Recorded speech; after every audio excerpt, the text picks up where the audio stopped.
আমাদের আজকে এখানে বৃষ্টি পড়ছে, তো আমরা বৃষ্টিতে কি কি এনজয় করবো তোমরা দেখতে থাকো।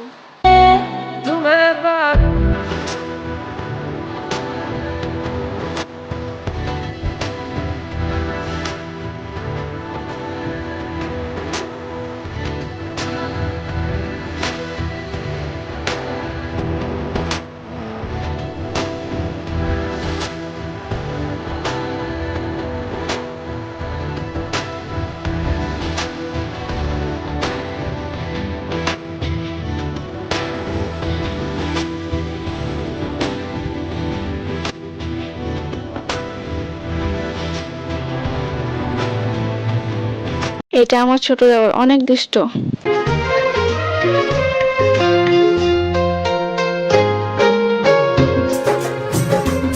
তো গাইস, আমাদের ব্লগটা তোমাদেরকে কেমন লাগলো অবশ্যই কিন্তু কমেন্টে জানিও, আর আমাদের চ্যানেলটা সাবস্ক্রাইব করে দিও। টাটা।